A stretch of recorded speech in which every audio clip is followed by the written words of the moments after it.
Bienvenidos, amantes de la economía. Hoy, vuestros compañeros Hugo Llamas y Abel Moratinos os contarán el apasionante mundo de la economía relacionado con el tema 12 y todos sus propósitos y dificultades. Os hablaremos de la revolución digital, los problemas del crecimiento económico, el estado de bienestar y el ODS.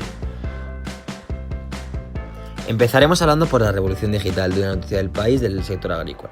Está claro que los robots no son sustitutos de los agricultores humanos, o por lo menos ahora. La última vez que el sector agrícola pasó por un cambio sísmico como este fue cuando nuevas tecnologías desataron la revolución verde en la década de 1960.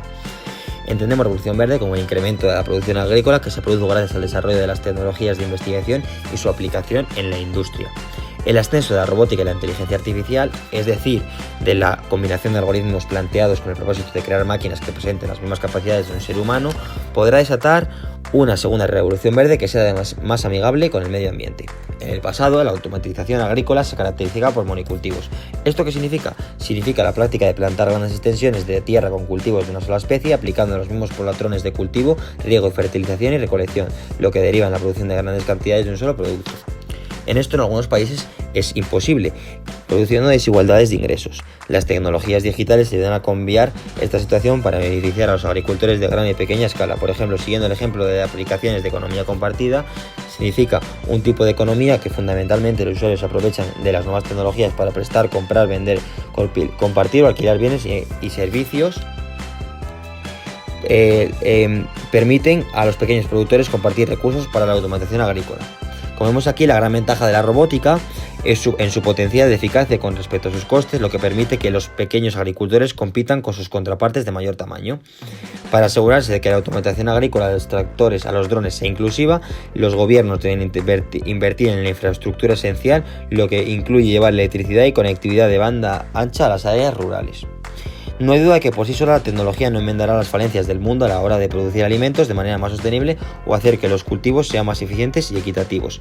La robótica es una etapa temprana de desarrollo. De momento, para hacer realidad todo el potencial de la segunda revolución verde se necesitan políticas bien pensadas y rigurosas evaluaciones de impacto o adopción. Programas combinan datos de patrones meteorológicos, rendimientos de cosechas y precios de mercado para aconsejar a los agricultores sobre el mejor momento para plantar y la cantidad precisa de fertilizantes que utilizar. El segundo punto en el que hablaremos el día de hoy será de los problemas del crecimiento económico. Para ello hemos escogido una noticia del mundo que nos hablará de la situación económica actual de España, la cual ha crecido un 5,5% en el pasado 2022, el mismo crecimiento que tuvo en 2021, y así consiguió evitar la recesión, en contra de lo que habían indicado el consenso de analistas e incluso el gobierno, que había pronosticado en los presupuestos generales del Estado un repunte de la economía del 4,4%. A pesar de este crecimiento en la segunda mitad del año, España experimenta un debilitamiento de la actividad y el empleo, debido al azote de la inflación con un promedio del 8,6%, a las consecuencias económicas de la guerra en Ucrania, la crisis energética y un leve despliegue de los fondos europeos. Según los datos del Instituto Nacional de Estadística, el segundo trimestre de 2022 fue el que concentró el mayor avance económico del año, con un crecimiento de 7,8%, pero a raíz del verano la actividad se fue desinflando por el impacto de la inflación en el consumo de los hogares y en la inversión de las empresas. La economía empezó a registrar tasas de crecimiento más moderadas del 4,8%.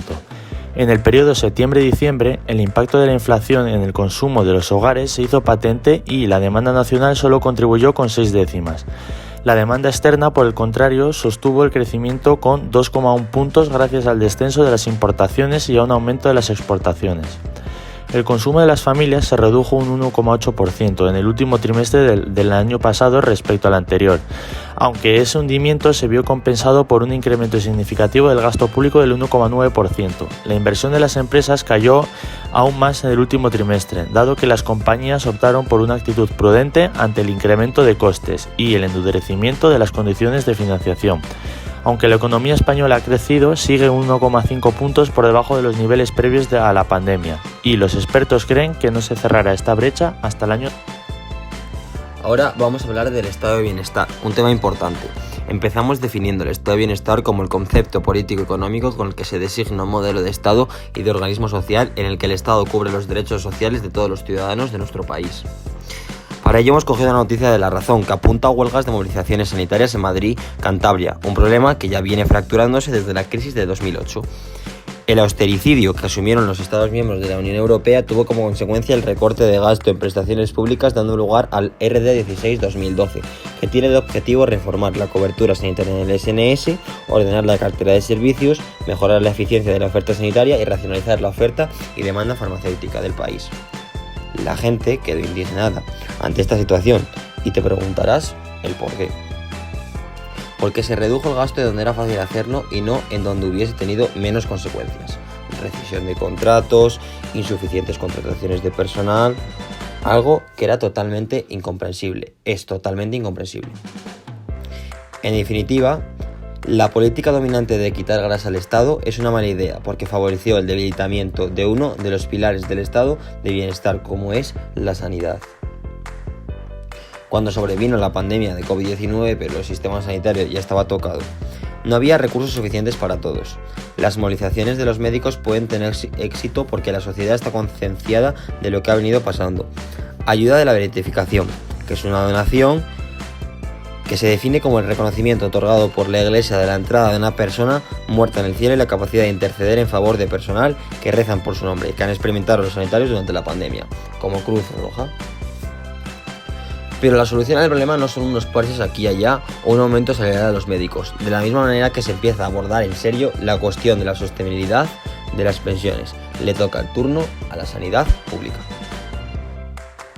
Por último, vamos a hablar de los Objetivos de Desarrollo Sostenible, las ODS, y para ello hemos escogido una noticia del país que nos hablará de los retos que le quedan por cumplir a España en este aspecto. Según las Naciones Unidas, España se sitúa en el puesto 16 de 163 países analizados, es decir, se ubica entre los que muestran un mejor desempeño en el conjunto del índice. España cumple con las metas fijadas en 69 de las 118 indicadores analizados, pero muestra un nivel únicamente aceptable en temas relativos a sus instituciones y al despliegue de políticas de corte social. España tampoco aprueba en los indicadores vinculados a una dimensión económica como el trabajo docente o el crecimiento económico, así como en algunos aspectos específicos de desigualdades sociales.